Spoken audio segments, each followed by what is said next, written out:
అమెరికాలో motel business కు చెందిన గుజరాతీలను టార్గెట్ చేసి చంపుతున్నారా? గత వారం పెన్సిల్వేనియా, నార్త్ కరోలైన్లో జరిగిన 2 హత్యలు దేనికి సంకేతం? ఏడాది మొత్తానికి చూస్తే మోటల్ ఇండస్ట్రీకి చెందిన 7 గుజరాతీలను నిర్దాక్షిణ్యంగా కాల్చి చంపేశారు ఆగంతకులు. అమెరికాలోని మోటల్ వ్యాపారంలో 60% గుజరాతీలే ఆక్రమించారు. ప్రస్తుతం అమెరికాలో మోటల్ వ్యాపారం అంటే అతిపెద్ద రిస్కుతో కూడుకుంది. ముఖ్యంగా గుజరాతీలను లక్ష్యంగా చేసుకునే దాడులు పెచ్చుమీరుతున్నాయి. వివరాలు ప్రత్యేక కథనంలో తెలుసుకుందాం.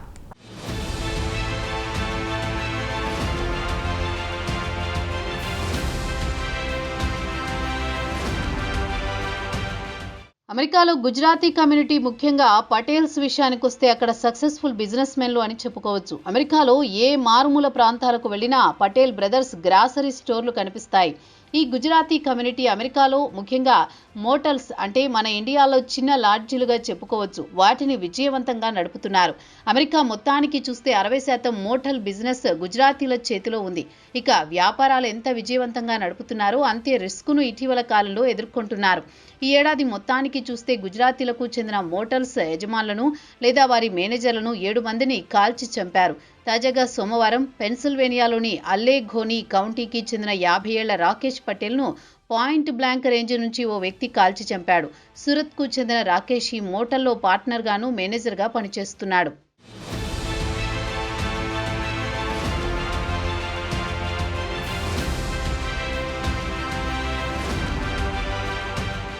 ఇక మరో ఘటనలో ఈ నెల 5న అనిల్ పటేల్, పంకజ్ పటేల్ వీరిద్దరూ కూడా గుజరాత్ మూలాలు కలిగిన వారే. నార్త్ కరోలైన్లో వారి మోటల్ వద్ద కాల్చి చంపారు. అంతకుముందు ఒక నెల రోజుల ముందు దక్షిణ కరోలైనాలో ఒక యువతిని ఆమె తండ్రి కాల్చి చంపారు. వారు నడుపుతున్న కిరాణా స్టోర్లో దొంగిలించడానికి వచ్చిన దొంగలు తండ్రి, కూతురును కాల్చి చంపి పారిపోయారు. ఇక కేవలం గుజరాతీలపైనే దాడులు ఎందుకు జరుగుతున్నాయంటే వారు చేస్తున్న వ్యాపారాలు, ముఖ్యంగా మోటల్, గ్యాస్ స్టేషన్స్, ఇండియాలో పెట్రోల్ బంకులు అంటారు. అలాగే కన్వీనియన్స్ స్టోర్లు, కిరాణా షాపులను గుజరాతీలే నడుపుతుంటారు. వీరు చేస్తున్న వ్యాపారాలు ఉదాహరణకు మోటల్స్ కానీ గ్యాస్ స్టేషన్స్ కానీ ప్రధానంగా హైవేలపై ఉంటాయి. అలాగే ఊరికి దూరంగా ఉంటాయి. దీంతో దొంగలకు వీరు తేలికగా టార్గెట్ అవుతారు. ఇక మోటల్స్ విషయానికి వస్తే చిన్న లాడ్జీల్లో అసాంఘిక కార్యకలాపాలు జరుగుతూ ఉంటాయి. ఉదాహరణకు డ్రగ్స్ డీల్, వ్యభిచారంతో పాటు చిన్నపాటి గొడవలు, షూటింగులు జరుగుతూ ఉంటాయి.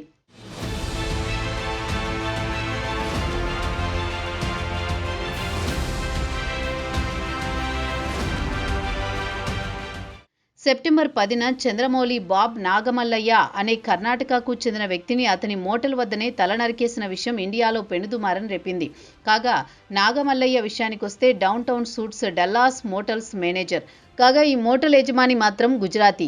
ఇక గుజరాతీల విషయానికొస్తే అమెరికాలో గ్యాస్ స్టేషన్స్తో పాటు మోటల్స్ వ్యాపారాన్ని విజయవంతంగా నిర్వహిస్తున్నారు. 2 రంగాల్లో పెద్ద ఎత్తున నగదు చలామణి ఎక్కువగా ఉంటుంది. అందుకే గుజరాతీలు ఈ వ్యాపారాలపై పెద్ద ఆసక్తి కనబరుస్తుంటారు. 1960 నుంచి గుజరాతీలు ఈ వ్యాపారంలో ఆరితేరిపోయారు. ఇక మోటల్స్ విషయానికొస్తే ఇతర రంగాల మాదిరిగా కాకుండా మోటల్లో పనిచేసేందుకు పెద్ద ఎత్తున సిబ్బంది కావలసి ఉంటుంది. కాగా దశాబ్దాల కాలంగా పటేల్స్ మోటల్ వ్యాపారాల్లో పాతుకుపోయారు. ఇదే మోటల్లో 2 గదులు తీసుకుని కుటుంబాన్ని ఉంచి తమ వ్యాపారాన్ని నడుపుతూ ఉంటారు. ఇక వ్యాపారం సక్సెస్ అయితే ఆ డబ్బుతో మరో మోటల్లో పెట్టుబడులు పెడతారు. అలా తమ మోటల్ వ్యాపారాన్ని విస్తరించుకుంటూ పోతారు.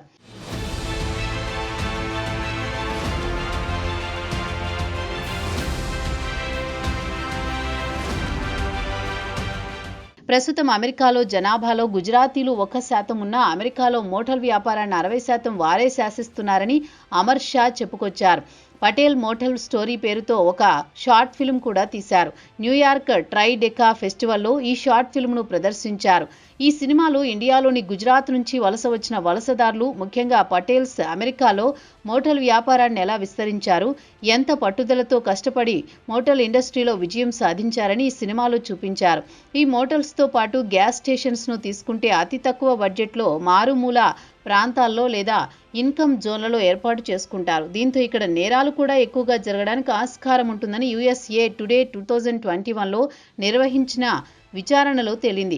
ఇక పోలీసులకు ఎక్కువగా 911 ఎమర్జెన్సీ కాల్స్ మోటల్స్ నుంచే వస్తుంటాయి.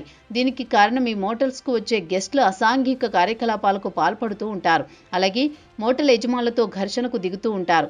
మోటల్లో దీర్ఘకాలం పాటు ఉంటూ డబ్బు చెల్లించకుండా పోవడంతో లాడ్జి యజమానులకు వచ్చిన గెస్టుకు మధ్య గొడవలు సర్వసాధారణంగా జరుగుతూ ఉంటాయి. గతంలో కొన్నిసార్లు కాల్పులకు కూడా దారితీశాయి. అలాగే దొంగతనాలు తరచూ జరుగుతాయి. ఇక గ్యాస్ స్టేషన్లు, కిరాణా కొట్లు, మోటార్స్ వ్యాపారాల్లో నగదు చలామణి ఎక్కువగా ఉంటుందన్న కారణంతో తరచూ దొంగలు వీరిపై దాడులు చేస్తూ ఉంటారు. అవి కాకుండా ఈ వ్యాపారులు విసిరేసినట్లు ఎక్కడో మారుమూల ప్రాంతాల్లో ఉండడం వల్ల దొంగలకు వీరు తేలిగ్గా టార్గెట్ అవుతున్నారు.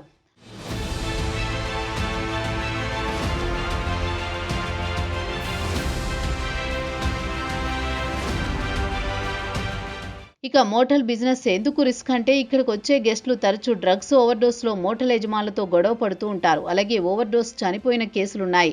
అలాగే వ్యభిచార కేసులు, మానవ అక్రమ రవాణాకు మోటల్స్ అడ్డాగా మారుతున్నాయి. ఇండియన్స్ నడిపే మోటల్స్కు సీసీ కెమెరాలు ఉండవు, తాళాలు సరిగా పనిచేయవు, కాస్ట్ కటింగ్ పేరుతో అరాకొరా సిబ్బందితో వ్యాపారాలు నడుపుతూ ఉంటారు. కొన్ని మోటల్స్లో ఫ్రంట్ డెస్క్ వద్ద యజమాని తన కుటుంబంతో కలిసి అక్కడే నివాసం ఉంటాడు. ఇవన్నీ పెద్ద రిస్క్తో కూడుకున్న అంశాలు. ఇక ఈ మోటల్స్ నిర్వహణ కూడా అత్యంత పేలవంగా ఉంటుంది కాబట్టి నేరాల సంఖ్య కూడా ఎక్కువగా ఉంటుంది. అందుకే స్థానికులు దాన్ని నో గో జోన్ ప్రకటించి అటువైపు వెళ్ళడానికి కూడా భయపడుతూ ఉంటారు. ఇక గుజరాతీలు మోటల్స్ వ్యాపారంలో పెద్ద మొత్తంలో లాభాలు ఆర్జించినా దాని వెనుకే రిస్క్ను కూడా ఎదుర్కోవాల్సి ఉంటుంది.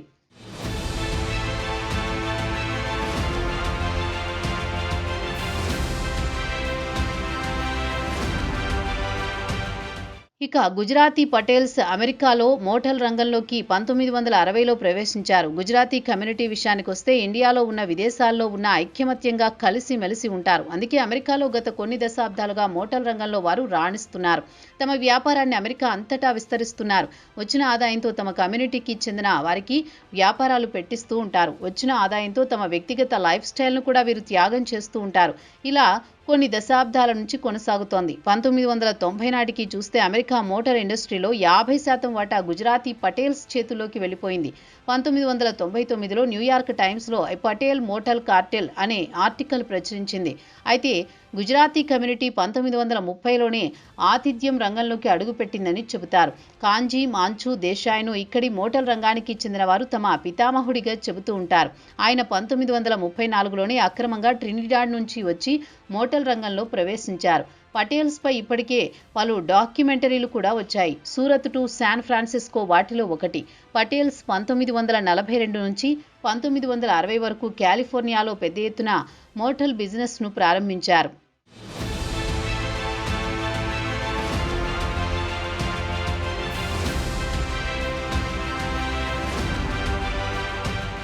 రెండవ ప్రపంచ యుద్ధం సమయంలో జపనీస్ అమెరికన్ మోటల్ వ్యాపారాన్ని దేశాయ్ నడిపించారు. అటు తర్వాత ఈ మోటల్ దేశాయ్కు ఇవ్వడం జరిగింది. శాన్ ఫ్రాన్సిస్కోలో హోటల్ గోల్డ్ ఫీల్డ్ హోటల్ను దేశీ ప్రారంభించారు. గుజరాత్ నుంచి వలస వచ్చిన వారికి ఉద్యోగాలు ఇవ్వడం, వారికి రుణాలు ఇచ్చి వ్యాపారాలు ప్రారంభించుకోవడానికి సలహాలు ఇవ్వడంతో పాటు తన హోటల్స్ గుజరాతీలకు లీజ్ ఇవ్వడం వల్ల దేశాయ్ను తమ గురువుగా భావిస్తూ ఉంటారు. 1950 నుంచి 1960 అటు తర్వాత 1965లో అమెరికా వలస నిబంధనలు సరళతరం చేసింది. దీంతో గుజరాతీలు పెద్ద ఎత్తున అమెరికాకు వలస వెళ్లారు.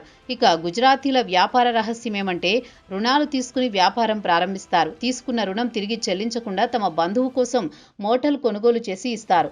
అలా మోటల్ బిజినెస్ను విస్తరించుకుంటూ పోతారు. గత 70 ఏళ్ల నుంచి పటేల్స్ మోటల్ బిజినెస్ $52 బిలియన్ చేరుకుంది.